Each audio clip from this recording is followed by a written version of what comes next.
유라의 왼쪽 눈 주변이 시퍼렇게 멍들어 있었습니다. 눈두덩이가 부어오르고 눈 밑까지 검푸른 자국이 번져 있었어요. 마치 누군가에게 주먹으로 얻어맞은 것 같은 모습이었죠. 저는 순간 머릿속이 하얘지면서 이게 대체 어떻게 된 거야? 누가 너를 때린 거야? 라고 소리쳤습니다. 유라는 제가 소리를 지르자 깜짝 놀란 표정을 지으면서 다시 안경을 제자리에 올려놓았어요. 그리고는 아니야, 별거 아니야. 길에서 좀 다퉜어 라고 대답했습니다. 하지만 그 말이 전혀 설득력이 없었어요. 길에서 다툼이 있었다면 왜 지금까지 말하지 않았을까요? 그리고 그 정도로 심하게 멍이 들 정도의 다툼이라면 경찰에 신고를 했어야 하는 거 아닌가요? 안녕하세요. 특종 실화 채널입니다. 본격적인 이야기 시작 전에 아직 무료 구독하지 않으셨다면 무료 구독 버튼 꼭 눌러주시고 함께 실화 속으로 들어가 볼까요? 오늘의 실화 사연 지금 시작합니다. 안녕하세요, 유튜브 구독자 여러분. 저는 이도윤이라고 합니다. 올해 46살이고 인테리어 자영업을 하고 있습니다. 원래 성격이 조용한 편이라 사람들과 어울리는 것보다는 혼자 작업하는 걸 더 좋아하죠. 아내 유라와는 결혼한 지 15년 정도 됐고, 유라는 저와 정반대로 밝고 사교적인 성격입니다. 쇼핑몰 마케팅부에서 일하고 있어서 늘 사람들과 만나고 연락하는 일이 많았죠. 그동안 우리 부부 사이는 그럭저럭 평범했습니다. 특별히 큰 갈등도 없었고 서로 바쁘다 보니 대화는 많지 않았지만 나름대로 안정적인 생활을 유지하고 있다고 생각했어요. 유라는 회사 일로 야근이 잦았고 저도 현장 일이 있을 때는 늦게 들어가는 경우가 많았거든요. 그래서 서로의 스케줄에 대해서는 크게 간섭하지 않는 편이었습니다. 그런데 지난달 어느 화요일 밤이었어요.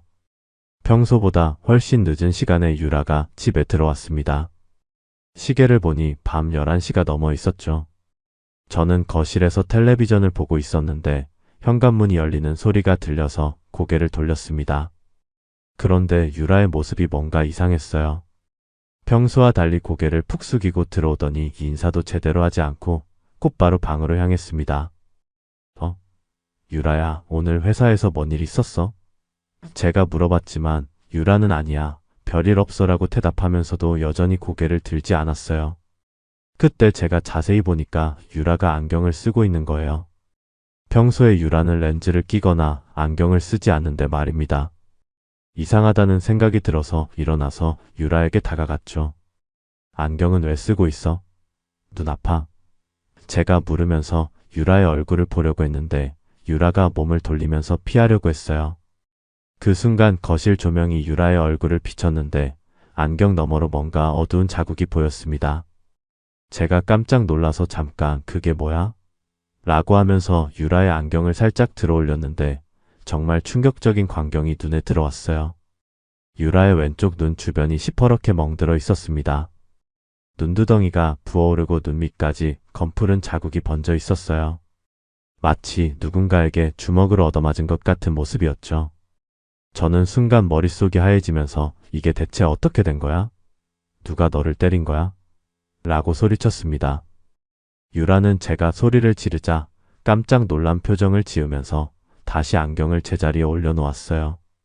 그리고는 아니야, 별거 아니야. 길에서 좀 다퉜어 라고 대답했습니다.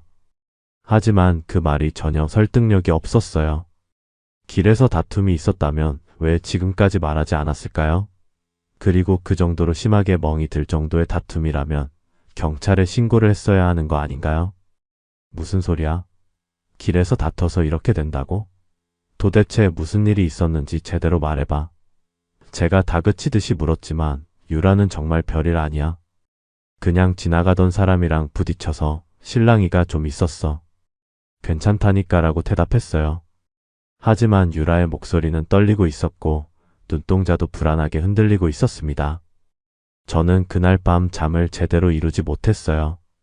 유라의 멍든 얼굴이 자꾸 떠올랐거든요. 결혼 생활 15년 동안 유라가 다른 사람과 심하게 다툰 적은 한 번도 없었어요. 워낙 사교적이고 사람들과 잘 지내는 성격이라 이런 일이 생길 리가 없다고 생각했거든요. 뭔가 유라가 숨기고 있는 일이 있다는 확신이 들기 시작했습니다. 다음날 아침 유라는 평소보다 일찍 나가면서 오늘 회사에 일찍 가야 해라고 말했어요. 여전히 안경을 쓰고 있었고 화장을 진하게 해서 멍을 가리려고 애쓰는 모습이 역력했습니다. 저는 일을 나가면서도 계속 어제 일이 머릿속에서 맴돌았어요. 현장에서 작업을 하면서도 집중이 되지 않았죠. 점심시간이 되자 저는 더 이상 참을 수가 없었습니다. 유라에게 전화를 걸어봤지만 받지 않았어요. 문자를 보내도 답장이 오지 않았습니다. 그래서 결국 오후에 일찍 집으로 돌아가기로 했어요. 유라가 숨기고 있는 게 뭔지 알아내야겠다고 생각했거든요. 집에 도착해서 가장 먼저 한 일은 유라의 물건들을 살펴보는 것이었습니다. 평소에 유라의 사생활을 간섭하지 않았지만 이번 일은 다른 차원의 문제라고 생각했어요. 유라의 가방을 뒤져봤지만 특별한 건 없었고 화장대 서랍도 마찬가지였습니다. 그런데 갑자기 유라의 휴대폰이 생각났어요. 평소에 유라는 휴대폰을 거실 소파에 두고 다니는 경우가 많았는데 어제부터는 계속 들고 다니더라고요. 그리고 예전에는 비밀번호가 제 생일이었는데 며칠 전부터 비밀번호를 바꾼 것 같았어요. 시도해봤지만 열리지 않았거든요. 하지만 저는 유라의 휴대폰을 컴퓨터에 백업해둔 게 있다는 걸 기억했습니다. 몇 달 전에 유라의 휴대폰이 고장났을 때 제가 백업을 해둔 적이 있었거든요. 컴퓨터를 켜서 백업 파일을 열어보니 사진들이 나왔어요. 처음에는 별다른 게 없어 보였습니다. 회사 사람들과 찍은 사진, 음식 사진, 일상적인 셀카들이 대부분이었거든요. 그런데 계속 살펴보다가 제가 본 적 없는 사진들을 발견했습니다. 모텔 침대에서 찍은 것으로 보이는 사진들이었어요. 유라가 혼자 찍은 게 아니라 누군가와 함께 있는 듯한 각도로 촬영된 사진들이었죠. 심장이 쿵쾅거리기 시작했어요.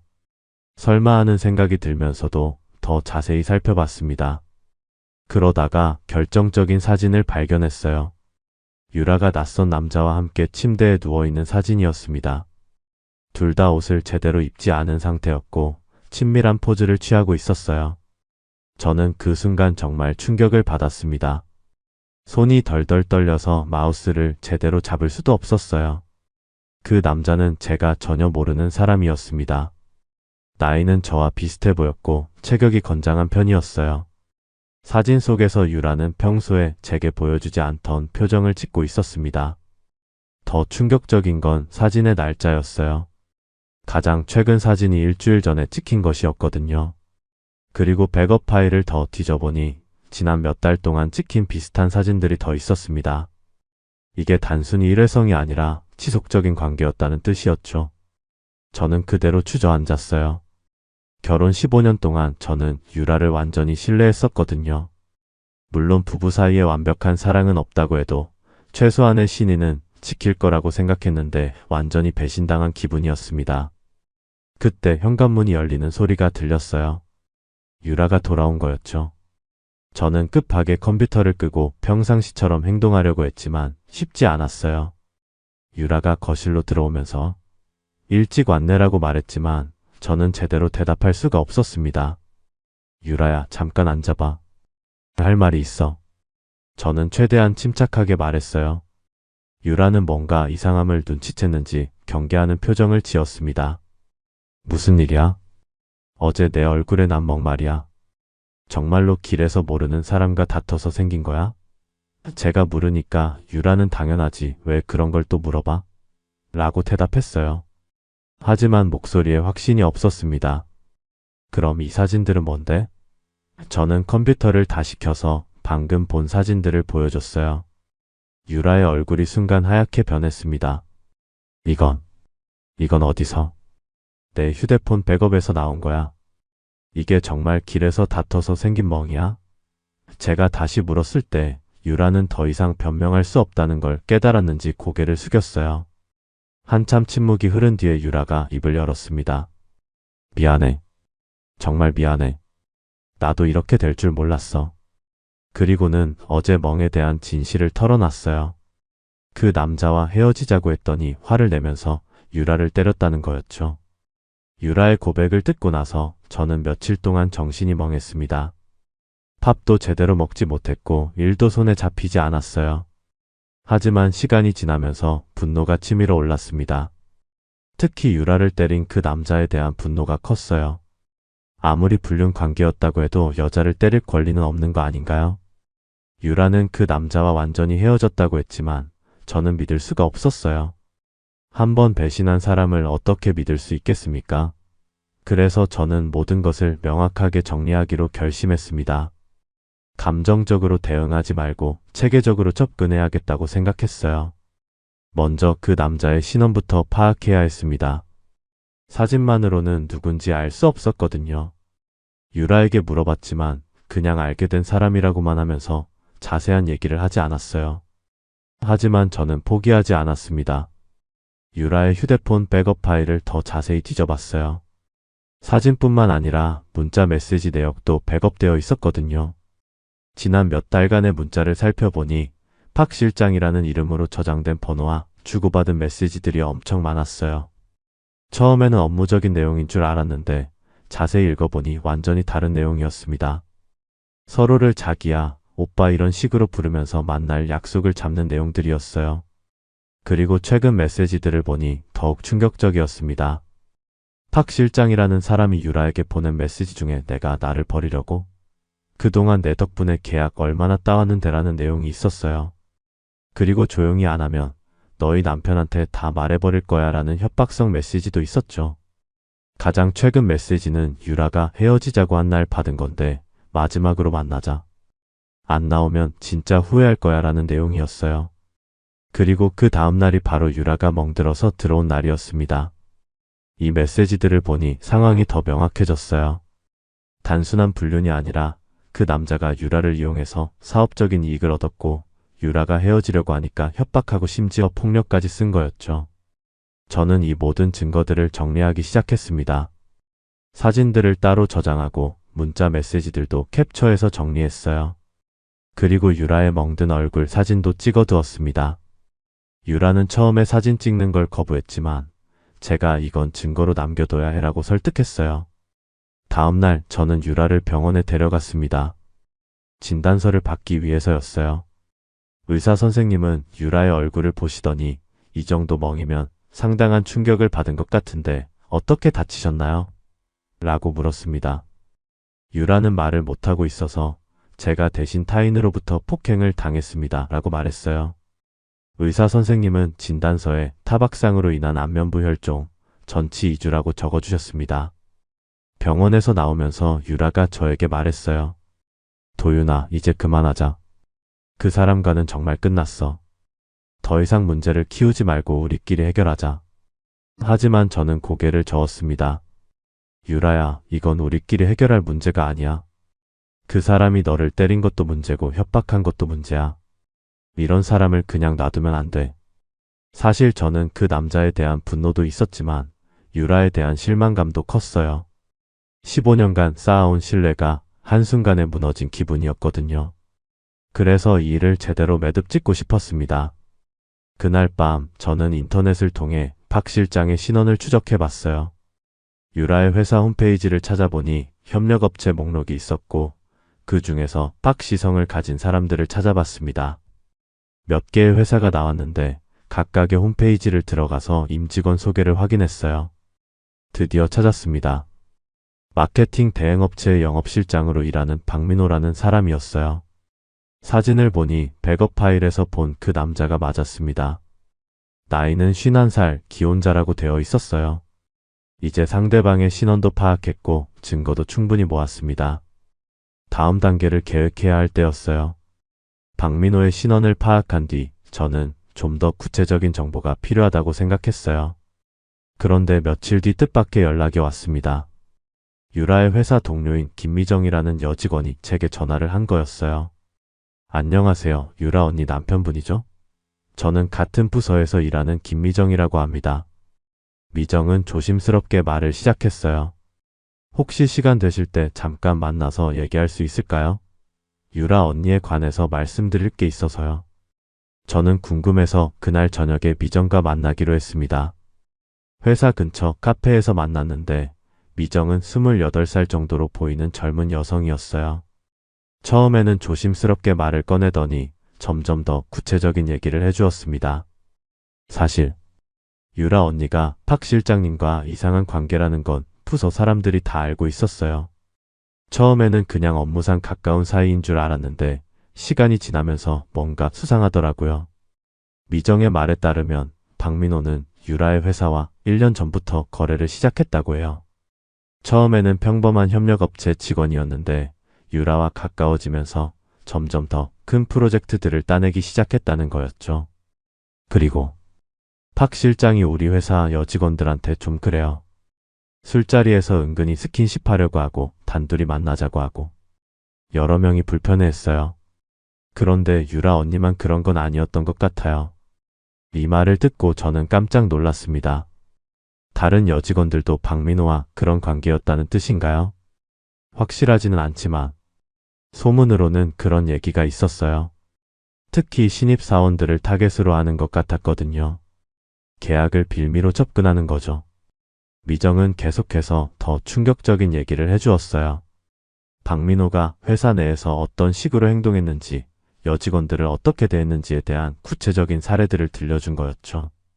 며칠 전에는 유라 언니가 회사에서 울고 있는 걸 봤어요. 화장실에서 전화 통화를 하는데 그만하자, 이제 정말 그만하자라고 계속 말하더라고요. 그때 얼굴에 멍도 있었고요. 저는 미정에게 고마움을 표하면서 한 가지 더 부탁했어요. 혹시 회사 주변 CCTV 자료를 볼 수 있는 방법이 있을까요? 박민호가 유라를 때린 날의 영상을 확인하고 싶거든요. 미정은 잠깐 생각하더니 회사 입구 CCTV는 보안팀에서 관리하는데 정당한 사유가 있으면 열람할 수 있어요. 하지만 개인적으로는 어려울 것 같고요. 그래서 저는 다른 방법을 생각해 봤어요. 회사 주변 상가들의 CCTV를 확인해 보는 거였죠. 다음 날 저는 유라의 회사 주변을 돌아다니면서 CCTV가 설치된 곳들을 확인했습니다. 회사 건물 맞은편에 있는 편의점 사장님께 사정을 말씀드렸어요. 제 아내가 며칠 전에 이 근처에서 폭행을 당했는데 CCTV 영상을 확인할 수 있을까요?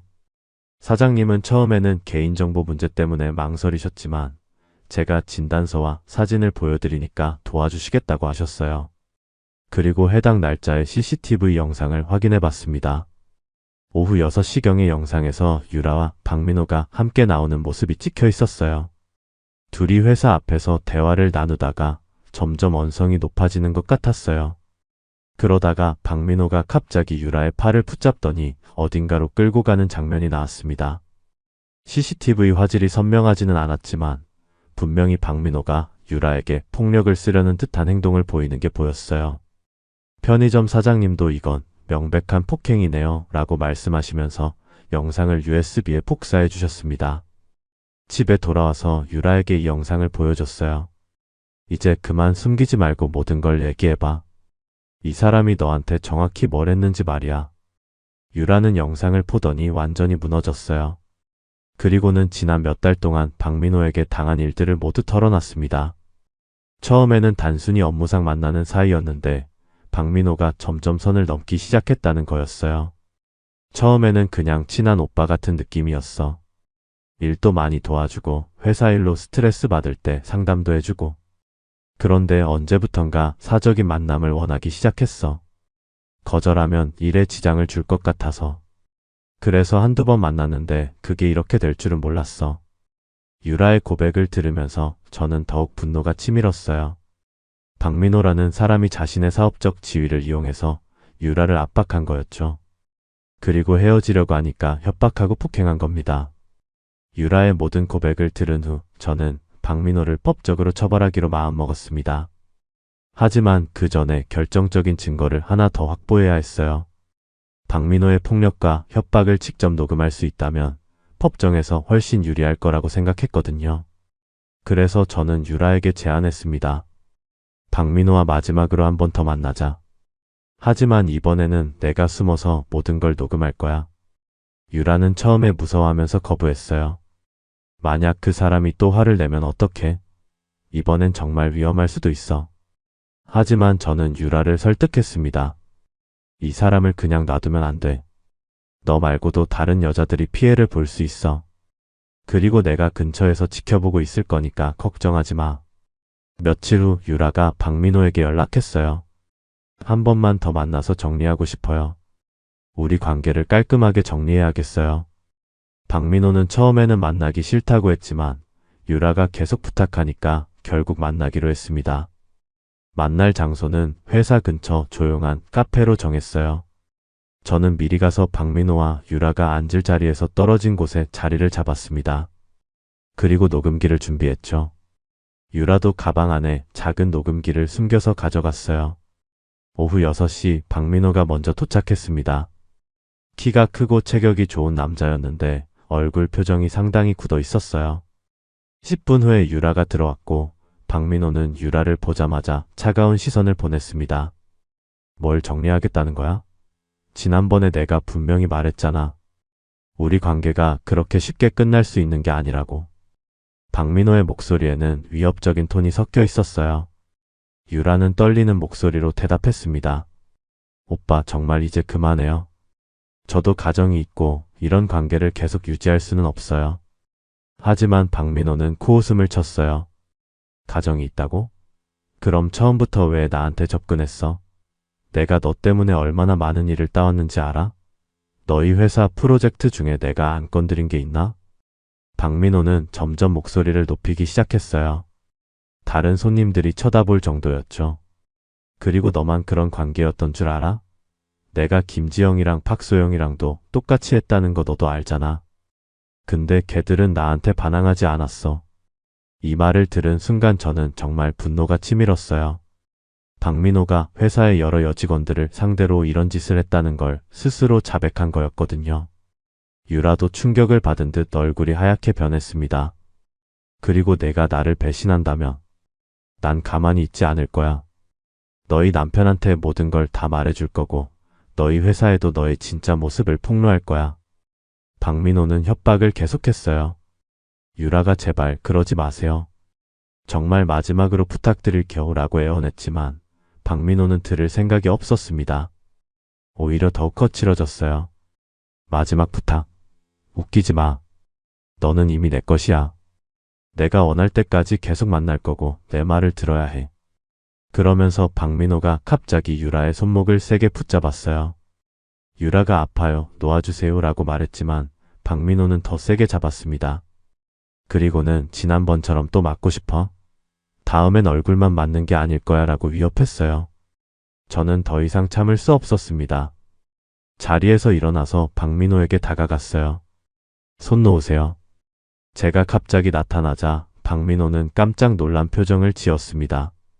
당신이 누구야? 박민호가 물었을 때 저는 유라의 남편입니다 라고 대답했어요.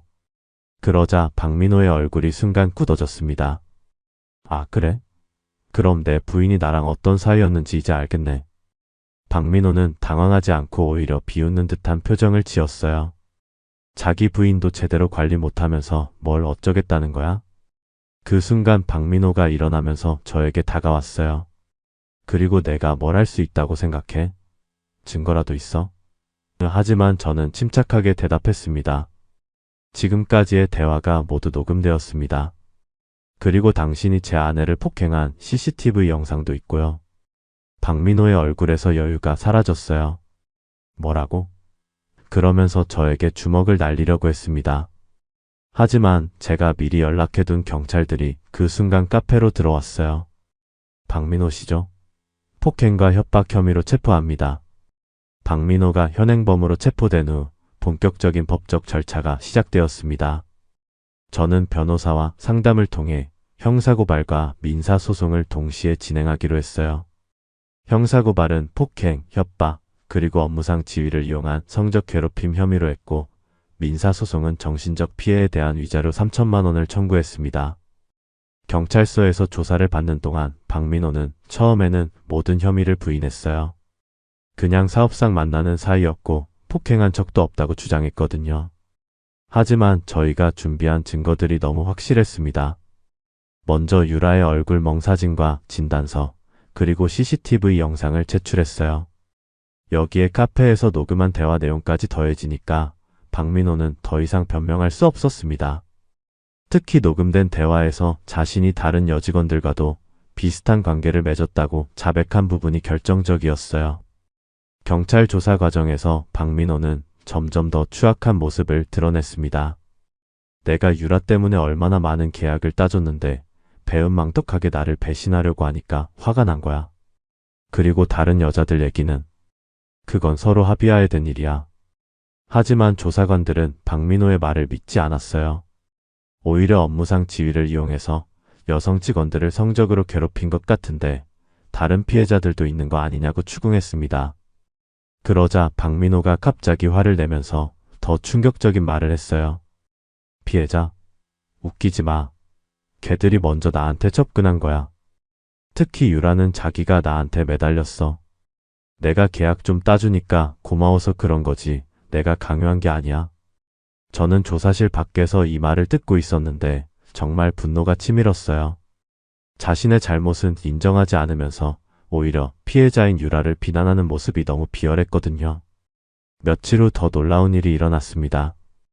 유라의 회사에서 연락이 온 거예요. 박민호가 체포된 소식을 듣고 회사에서 자체 감사를 실시했는데 정말로 다른 피해자들이 더 있다는 게 밝혀진 거였습니다. 김지영과 박소영 외에도 신입사원 2명이 더 박민호에게 피해를 당했다고 신고했어요. 이들의 증언에 따르면 박민호는 계약을 빌미로 여직원들에게 접근해서 사적인 만남을 강요했고 거부하면 업무에 불이익을 주겠다고 협박했다는 거였죠. 회사 인사팀장이 저에게 전화해서 말했어요. 저희도 이런 일이 있었는지 전혀 몰랐습니다. 박민호와의 모든 계약을 해지하고 피해를 당한 직원들을 보호하기 위한 조치를 취할 예정입니다. 박민호의 회사에서도 연락이 왔어요. 박민호가 회사의 명예를 실추시켰다며 즉시 해고 조치했다는 내용이었습니다. 그리고 박민호가 그동안 따온 계약들 중 상당수가 이런 부정한 방법으로 이뤄진 것 같다며 회사 차원에서도 조사하겠다고 했어요. 한편 유라는 경찰 조사를 받으면서 많이 힘들어했습니다. 자신의 과거를 되짚어야 하는 것도 고통스러웠지만 다른 사람들이 자신을 어떻게 볼까 하는 걱정도 컸어요. 도윤아, 내가 정말 잘못했어. 처음에 박민호가 접근했을 때 단호하게 거절했어야 했는데 그때 계약 때문에 회사에서 압박이 심했거든. 성과를 내야 한다는 부담감에 판단력을 잃었던 것 같아. 유라는 눈물을 흘리면서 계속 사과했지만 저는 복잡한 심정이었어요. 유라도 피해자이긴 하지만 동시에 저에게는 배신을 한 사람이기도 했거든요. 지금은 일단 이 일을 제대로 마무리하는 게 중요해. 박민호 같은 사람이 다른 피해자를 만들지 않도록 확실하게 처벌받게 해야 해. 저는 감정을 억누르고 말했습니다. 검찰에서는 박민호를 폭행, 협박, 성적 괴롭힘 등의 혐의로 기소했어요. 특히 업무상 지위를 이용한 성적 괴롭힘 혐의가 추가되면서 형량이 더 무거워질 가능성이 높아졌습니다.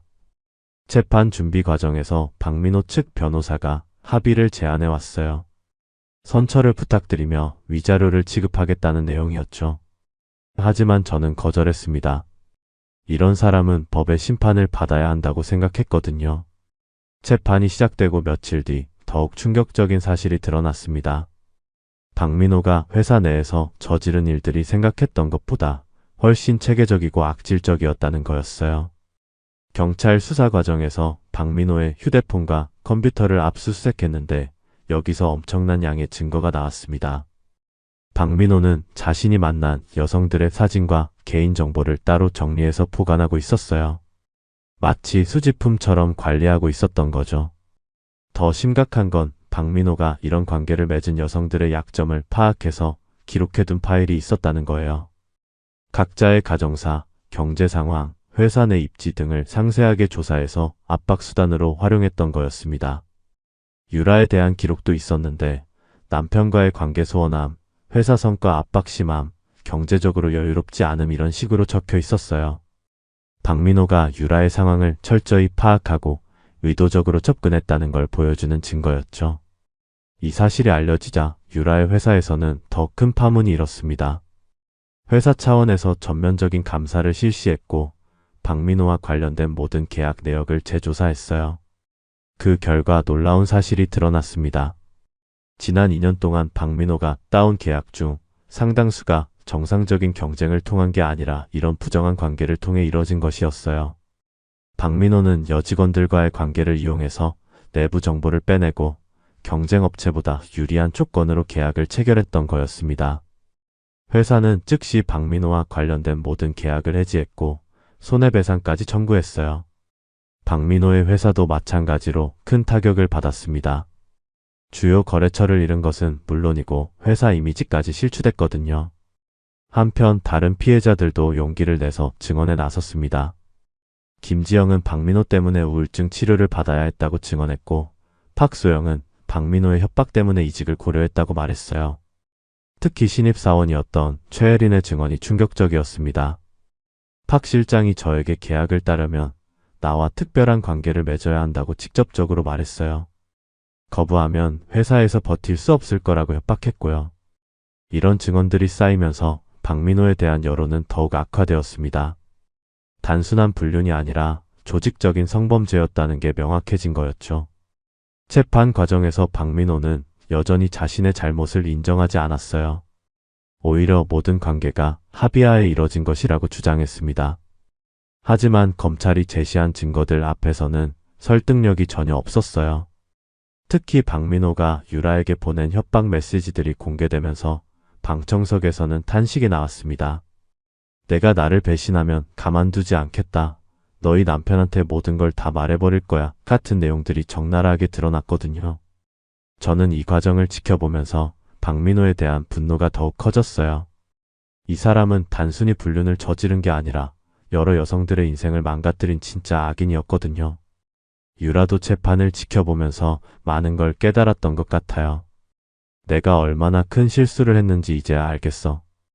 박민호는 처음부터 나를 이용할 생각이었던 거야.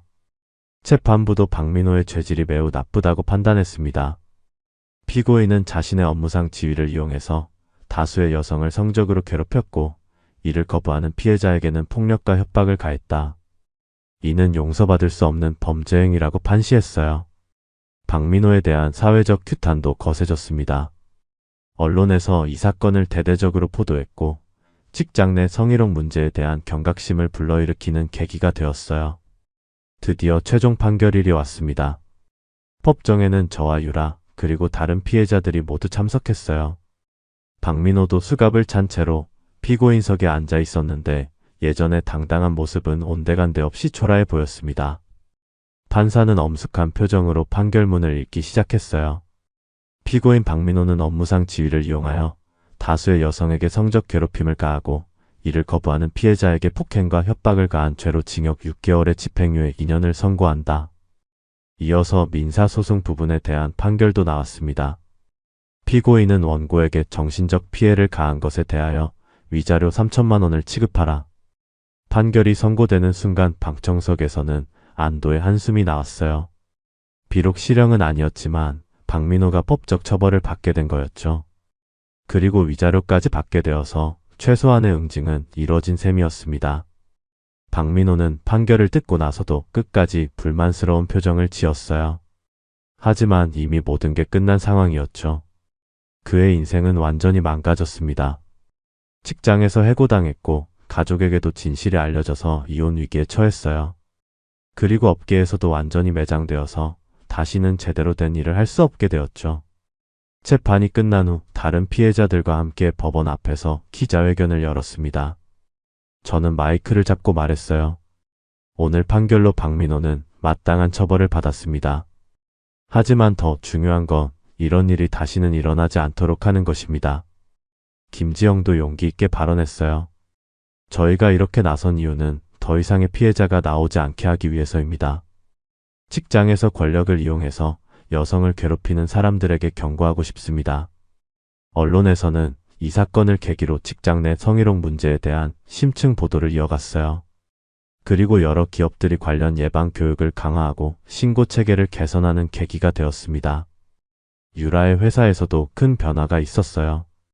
성희롱 예방 교육을 의무화하고 외부 업체와의 거래 과정에서도 윤리 규정을 강화했습니다. 그리고 피해자 보호를 위한 전담 부서도 신설했어요. 하지만 저에게는 아직 끝나지 않은 문제가 있었습니다. 바로 유라와의 관계였어요.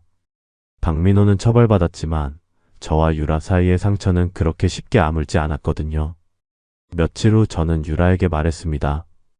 이제 박민호 일은 정리되었어. 하지만 우리 사이의 문제는 별개야. 유라는 눈물을 흘리면서 정말 미안해. 어떻게 하면 용서받을 수 있을까라고 물었어요. 저는 한참을 생각한 후에 대답했습니다. 용서는 시간이 필요해. 지금 당장은 어렵다. 그리고는 이혼 서류를 내밀었어요. 하지만 위자료는 따로 요구하지 않을게. 박민호에게 받은 돈으로 충분하니까. 유라는 서류를 받아들고는 고개를 끄덕였어요. 알겠어. 내가 저지른 일에 대한 대가를 치르는 게 맞아. 마지막으로 저는 유라에게 한 장의 사진을 보여줬습니다. 유라가 박민호에게 맞고 온 그날 찍은 멍든 얼굴 사진이었어요. 이 사진을 보면서 내가 깨달은 게 있어. 내가 그날 이렇게 맞고 와서도 거짓말을 한 순간부터 나는 이미 너를 믿지 않기로 결심했던 거야. 유라는 그 사진을 보고는 더욱 울음을 터뜨렸습니다. 하지만 저는 더 이상 동정하지 않았어요. 이미 모든 감정이 정리된 상태였거든요. 그렇게 모든 일이 마무리되었습니다. 박민호는 자신의 악행에 대한 대가를 톡톡히 치렀고 저는 배신한 아내와 깔끔하게 정리했어요. 물론 상처는 남았지만 적어도 억울하지는 않았습니다. 이번 사연은 46살 인테리어 자영업자 이도윤이 아내 유라의 불륜을 발견하면서 시작된 이야기입니다. 유라가 얼굴에 멍을 들고 온 것을 계기로 모든 진실이 드러났죠. 상간남 박민호는 단순한 불륜 상대가 아니라 직장 내 지위를 이용해 여러 여성을 괴롭힌 상습범이었습니다. 도윤은 감정적으로 대응하지 않고 체계적으로 증거를 수집했어요. CCTV 영상, 녹음, 다른 피해자들의 증언까지 확보해서 박민호를 완벽하게 처벌했습니다. 결국 박민호는 징역 6개월 집행유예와 위자료 3천만 원 배상 판결을 받았고 직장에서 해고되며 인생이 완전히 망가졌죠. 도윤은 박민호를 처벌하는 것에서 그치지 않고 유라와도 깔끔하게 정리했습니다. 용서하지 않고 이혼을 선택했지만 위자료는 요구하지 않는 선에서 마무리했어요. 저는 이 이야기를 통해 몇 가지 중요한 교훈을 얻었습니다. 첫째, 감정적으로 대응하지 말고 냉정하게 증거를 수집하는 것의 중요성이죠. 도윤이 처음 진실을 알았을 때 충동적으로 행동했다면 이렇게 완벽한 결과를 얻지 못했을 거예요. 둘째, 악한 사람은 반드시 그에 맞는 대가를 치러야 한다는 것입니다. 박민호 같은 사람을 그냥 넘어가면 더 많은 피해자가 생길 수 있거든요. 도윤의 용기 있는 행동으로 다른 피해자들도 목소리를 낼 수 있었고 결국 사회적으로도 의미 있는 변화를 만들어냈죠. 셋째, 배신에 대해서는 명확한 선을 그어야 한다는 교훈입니다.